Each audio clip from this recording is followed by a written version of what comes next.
I showed up to my cousin's engagement dinner, and my mom said go sit with the kids. Only grown-ups at this table. When the waiter handed me the bill, I said give it to the grown-ups at that table. I'm 32. And if you've ever been the family afterthought, the extra chair, the oh right, he's here relative, then you'll understand exactly how this story starts. My family has always had a strange talent, the uncanny ability to make me feel like I never quite belonged. I wasn't the golden child, not the troublemaker, not the baby. I was the placeholder, the one who showed up, smiled politely, and quietly picked up the check. I didn't explode or argue, I just existed, which in my family seemed to offend them more than anything else. It wasn't always like that. Growing up, I used to think we were normal. Dinners together, vacations, even some Christmas mornings where I felt genuinely happy. But somewhere along the way, maybe after my dad left, or maybe after my older brother started making six figures, and my mom decided he could do no wrong, I stopped being part of the picture and started becoming background noise. I moved out at 19, put myself through school, and worked quietly up the ranks at a mid-sized logistics firm. Now I make good money, but you'd never know it from the way they treat me. If anything, the better I did, the colder they became. As if success was something I wasn't allowed to have, or worse, something they were entitled to benefit from without acknowledging the effort I put in. The latest insult came wrapped in white linen napkins and a $3,600 bill. My cousin Melanie, my aunt's youngest daughter, was having an engagement dinner. Not the wedding, mind you, just an engagement dinner, because apparently proposing with a ring you could probably see from space wasn't enough of a spectacle. My aunt, who has never said a kind word to me that wasn't about borrowing money, decided it was going to be a family-sponsored event, which is code in our family for Josh is paying for it. I found out I was invited not from a call or a text, but from a forwarded email. No greeting, no hope you can make it, just the time, date, and location. And it don't be late, added in by my mom in the most passive-aggressive tone you can imagine. I stared at the screen for a while, debating if I even wanted to go. I hadn't seen most of them in over a year. The last time I did, my mom introduced me to a friend as the one who's still single, still renting, and still doesn't visit enough. She said it like a joke. I didn't laugh, but despite every fiber in me saying stay home, I went. I don't even know why. Maybe some small part of me still hoped they'd acknowledge me. Or maybe I just wanted to prove to myself that I was past caring what they thought. The restaurant was upscale, not quite Michelin-starred, but definitely out of reach for most of my family if they weren't pretending to be something they weren't. I showed up 15 minutes early in a navy blazer and pressed slacks, trying to at least look like I belonged. The hostess asked for my name, then gave me a confused look before handing me a plastic wristband. "Buffet wristband," she said, gesturing to a small corner near the back where a few silver trays sat under dim lighting. I blinked. "Isn't this a seated dinner?" She checked her list. "You're with the Gomez party, right? It says here, you're on the kids list." I gave her a tight-lipped smile, thanked her, and made my way inside. The room was bright, filled with laughter and clinking glasses. Long tables were set up in a U-shape around a flower-adorned centerpiece where Melanie and her fiancé were taking photos. At the head of the U was the grown-up table reserved for the so-called inner circle. My mom, my aunt, my brother and his wife, a few extended cousins, all seated, all sipping champagne. My chair wasn't there. "Josh over here," my mom called, waving like she was hailing a cab. She gestured toward a fold-out table with uneven legs in the back, surrounded by teenagers and younger cousins. "You can sit with the kids. Grown-ups are at that table," she snapped, tossing me a plastic fork still wrapped in thin napkin. I stared at it. My Aunt Linda, the one who still owes me $2,000 from 2019, burst into laughter. "Just be glad we let you come this time," she said, as twinkling with mockery. I didn't say a word. I took my seat. The conversations at my table were about TikTok's college rejections and who vaped behind the school gym. I sipped my water and nibbled on dry chicken that had clearly been sitting out too long. No one from the head table came by. Not once. I was invisible. At some point, my brother raised a toast to Melanie and Jason. "May your love be as strong as your Instagram game." Everyone laughed. I clapped once or twice out of politeness. I wanted to leave, but something stopped me. Call it curiosity, call it spite. I stayed. Toward the end of the night, while people were mingling and the DJ played generic pop in the background, the event manager walked over to me. He was tall, balding, and looked exhausted.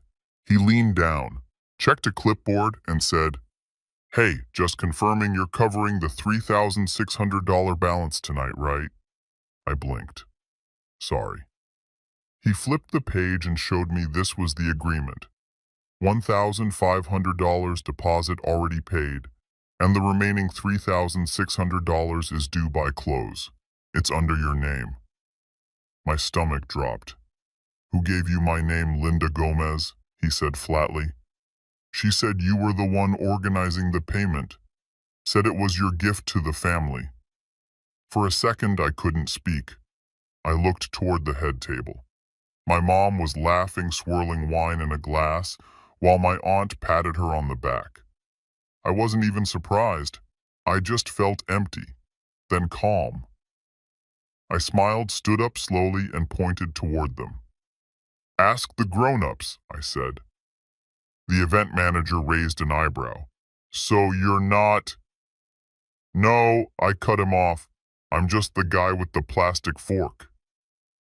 He stared at me for a beat, then nodded once and walked off. I gathered my blazer, straightened the sleeves, and walked calmly out the side door, unnoticed, unmissed. I didn't go home right away. Instead, I sat in my car across the street with the engine off, and the windows cracked just enough to hear the low thump of bass from inside the venue. I watched through the windshield as servers carried trays of half-eaten cake and glasses of Pruco, as families posed for one last round of photos in front of the banner that read, "Forever starts now." It was almost poetic. A room full of people celebrating love and family while simultaneously ostracizing one of their own like it was a group tradition. I should have been angry.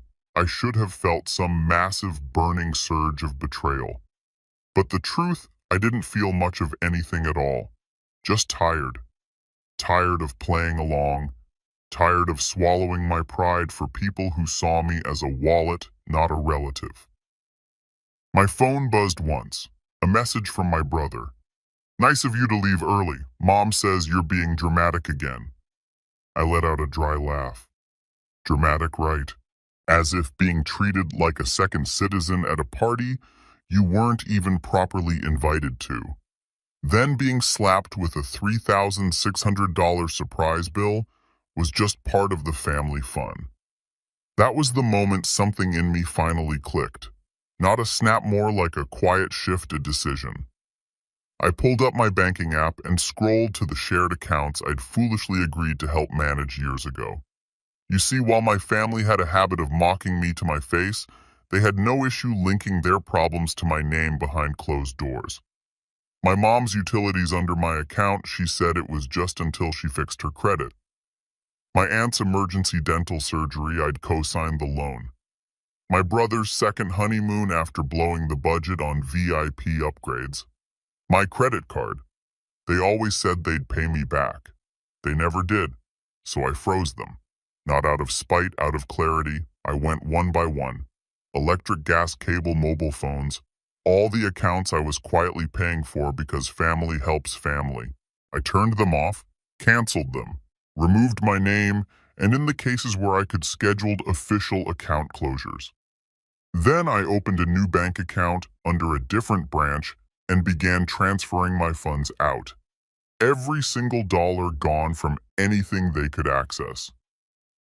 Then came the part that felt just right. I called the event venue. A polite woman named Clarissa answered.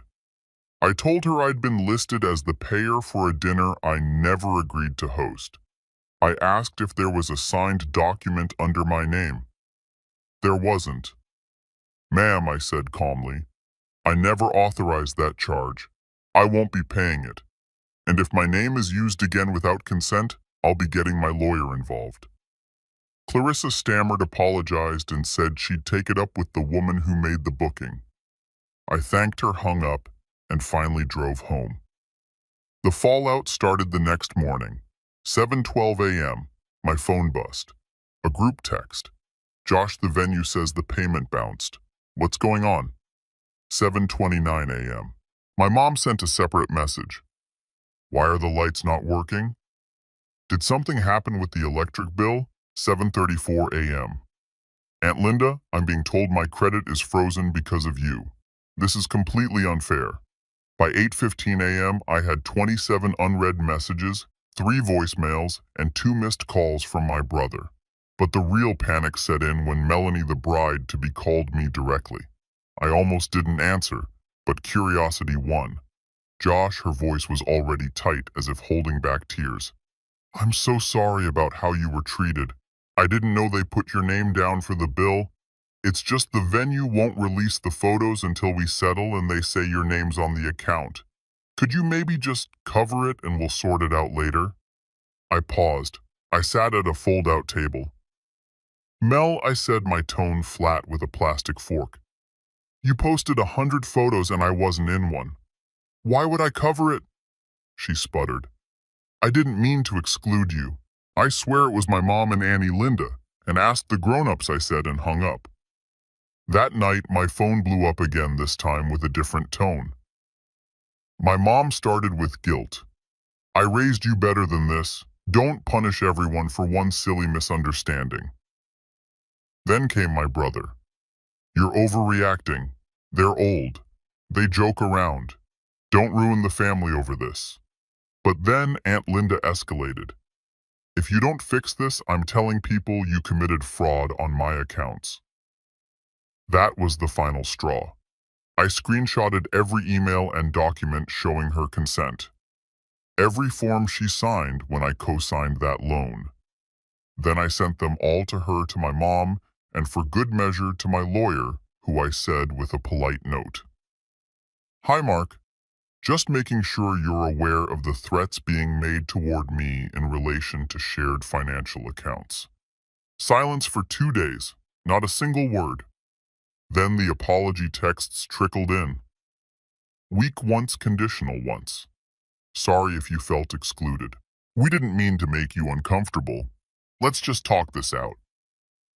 But the best message, the one that truly made me sit back and smile, came from Clarissa, the event manager. She forwarded an email from my aunt frantically asking to put the remaining $3,600 on her own card. It bounced 3 times. According to Clarissa's note, the balance is still outstanding. We've begun adding late fees. I leaned back in my chair sipping coffee and felt a strange peace I hadn't known in years. I wasn't the wallet anymore. I wasn't the placeholder. I was just done. And then just when I thought it was over, just when I was getting used to the sound of silence, a knock came at my door. It was my mom, red-faced eyes puffy, holding an envelope. And that is where things really started to unravel. I stared at the door for a long moment before opening it. There was a part of me, small, childish maybe, that still hoped this was going to be the moment, that my mom was going to say something real. Something like, I'm sorry. We treated you horribly. We took you for granted. We were wrong. But the moment I opened the door and saw her face, I knew better. She wasn't here for reconciliation. She was here for damage control. Josh, she said, giving me a tight smile that didn't reach her eyes. Can we talk? She held up the envelope like it was some kind of peace offering. I didn't say anything, just stepped aside, letting her walk in. She moved like someone who owned the place like this was still her territory, even though she hadn't visited once since I bought it 3 years ago. She sat on the edge of the couch like she was perched on a throne that didn't fit her anymore. She handed me the envelope. I opened it expecting a handwritten note or a check. It was a printout of the venue invoice, unpaid $3,600 plus a $400 late fee. I looked at her. She cleared her throat, clasped her hands like she was praying, and gave me this carefully rehearsed sigh. I know things got tense. But this has gone too far, she began. We're family, Josh, and families don't punish each other like this. I said nothing. She continued. Your aunt's credit is frozen. Your brother can't use his business card, and Melanie's crying every night because her photos are being held hostage. And for what? Because someone made a seating chart error. I raised an eyebrow. A seating chart error? She waved her hand like that detail was beneath her. Look, we all say things in the moment. Your aunt made a joke. You took it too personally. Fine, but dragging this out, canceling accounts, calling lawyers, that's not the mature way to handle things. I leaned against the wall, arms crossed. You tossed me a plastic fork and told me to sit with the kids. You made me pay for your gas bill last month without asking. And then you put my name down for a bill you never told me about? That's not a joke. That's using someone. She blinked. It's not like you can't afford it. There it was. That sentence. That thing they always fall back on. The justification. He has money. He doesn't have a wife or kids. He's fine. So let's take more. You didn't even ask, I said quietly. You just assumed I'd cover it like always. She sighed again, standing now trying to shift the dynamic. I know we haven't always made you feel included, but you make it hard, Josh. You isolate yourself. You don't come to things. You never open up. Maybe if you tried harder, we wouldn't have these issues. Tried harder. I wanted to laugh. I wanted to scream. I'd spent years trying, showing up to events I wasn't welcome at, sending birthday gifts that got no thank yous, paying bills that no one remembered. And here she was turning it back on me like I hadn't done enough. Instead, I just looked her in the eye and asked if I had said no to the bill before the dinner. Would you have uninvited me? She didn't answer. Her silence was all I needed. She tried to pivot. Look, I don't have the money to pay this. And neither does your aunt. The venue's threatening legal action. You want Melanie to start her marriage in debt? I tilted my head. So you do want me to pay it? No, she said too quickly. I'm asking you to help to do the right thing. I stepped forward, took the invoice, and slowly ripped it in half, not out of anger. Deliberately, slowly, a controlled break. Her mouth fell open. Josh, I'm not your wallet, I said, my voice low but steady. I'm not your safety net. I'm not your scapegoat. I'm your son. But I don't think you've seen me that way in years. She scoffed. So what? You're cutting us all off. Over a party, I shook my head. Not over a party. Over a pattern when I'm finally done participating in. She stood frozen for a moment. Then, like she couldn't handle being on the back foot, she reached for the classic script. The one she used when I was a teenager and didn't want to lend her my paycheck for groceries she never bought.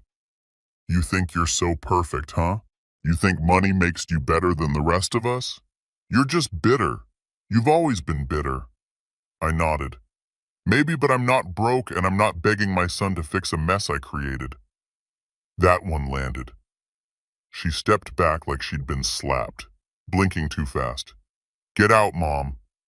She opened her mouth again, probably to say something sharp, something designed to cut, but saw the look in my eyes and stopped. She left without another word. That was 3 days ago. Since then, the silence has been deafening. No group chats, no late-night passive-aggressive messages, just stillness. I haven't heard from my brother or my aunt or Melanie. I imagine they're scrambling to figure out how to pay the bill. Or maybe they're too embarrassed. Maybe they're finally starting to understand that I'm not their backup plan. But last night, I got a new text from an unknown number. Josh, it's Jason Mulaney's fiancé. I think we need to talk. I didn't know half the stuff they did to you. Please meet me. That threw me. Because Jason was never really in the mix. He always seemed quiet, just going with the flow. If he's reaching out to me, something's changed, something big. And if I know anything about my family, they're not going down without a scene. I debated for a long time whether or not to respond to Jason's message. Part of me felt like it wasn't worth it, that whatever he had to say would just be more of the same excuses, deflections, half apologies. But another part of me, the one that remembered all the years I sat through birthdays alone at the kiddie table and paid bills behind the scenes, like a ghost accountant, wanted to hear it. Maybe not for closure, but for confirmation. I needed to see with my own eyes whether there was anyone left in that tangled mess of a family tree who still had a shred of decency. So I told him to meet me at a local coffee shop, neutral ground, public, no drama. Or so I hoped. He showed up exactly on time, dressed in a clean button-down and jeans. He looked nervous, which surprised me. Jason had always seemed laid back, almost detached from the rest of the family circus. He was one of those people you didn't notice until he spoke, and even then you weren't sure he had anything to say. But as soon as he sat down, I could tell something was different. His shoulders were tense. His hands clenched the coffee cup like it was anchoring him. "Thanks for meeting me," he said quietly. I nodded, waiting. He looked around like he wanted to be absolutely sure no one else could hear, then leaned in slightly. "I just need to say something. I didn't know. Like I truly didn't know what they were doing to you until recently." I said nothing, letting him keep going.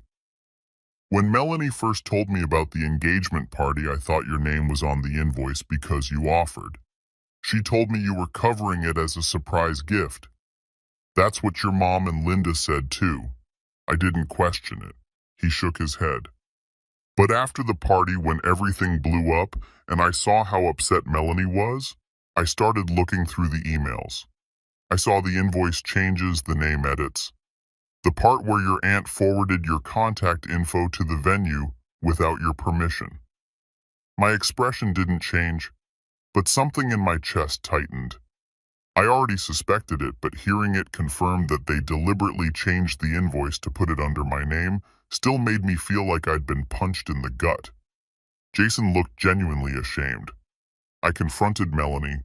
She broke down crying, said she didn't want to ask you to pay, but her mom told her you wouldn't mind that you had money and this was your way of being included. Melanie tried to believe it, but when she saw you sitting in the back, she knew. "She still didn't do anything," I said flatly. "I know," he whispered. "She regrets it." But the worst part, after you walked out, they all started laughing. Like it was some prank you didn't take well. "Your mom said you always made things about you. Your aunt called you Mr. Credit Score." I felt my jaw clench. Jason noticed. That's when I realized I don't want to marry into this. That caught me off guard. "What do you mean I called off the engagement yesterday?" he said, eyes down. "Melanie's devastated. But I told her if she couldn't see what was wrong until it exploded. And if she was okay with treating people like that, then we had bigger problems than a party." I leaned back in my chair, absorbing it. I didn't expect him to go that far. "She said she was raised to think money meant love," he said bitterly, "that whoever paid cared. And if you didn't pay, you didn't care enough. And I told her that's the most backwards thing I've ever heard." He paused.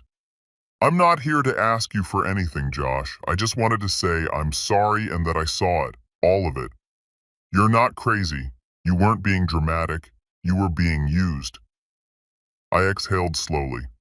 For the first time in a while, I felt something loosen in my chest, like I'd been carrying around this invisible weight, and someone finally acknowledged it existed.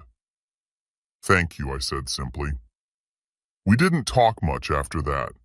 He left quietly, and I never saw him again. But word travels fast in our family, especially when someone does something scandalous like canceling a wedding that's already been posted about on social media for 6 months. The text came back in waves. My mom, are you happy now? You ruined Melanie's life. You embarrassed us. My brother, you seriously need help. No wonder you're alone. At Linda, you'll regret this. One day you'll need family and we won't be there. To each of them, I replied the same thing. Good. I blocked them all after that. I didn't feel guilty.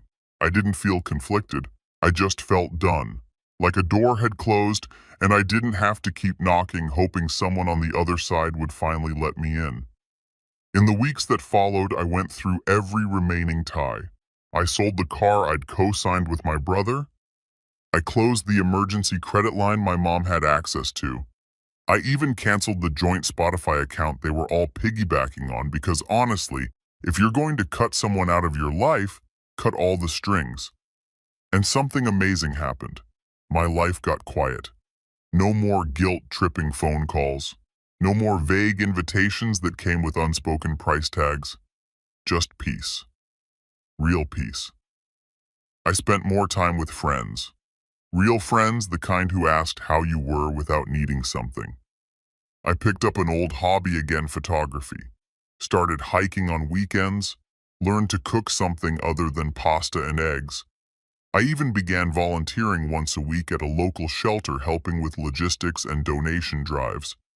It felt good to do things for people who appreciated it, not expected it. And then one Sunday morning, I got a letter in the mail. No return address, but the handwriting was familiar.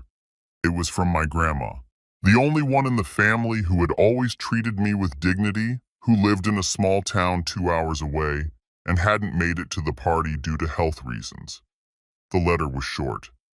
Josh, heard about the party, heard what you did. Good. You deserved better than them. Always have. Come visit me. I made your favorite cookies. Love, Grandma.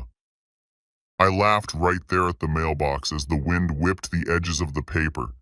And that night, I drove to her house with a smile on my face and a full tank of gas paid for with my own money, for once just for me.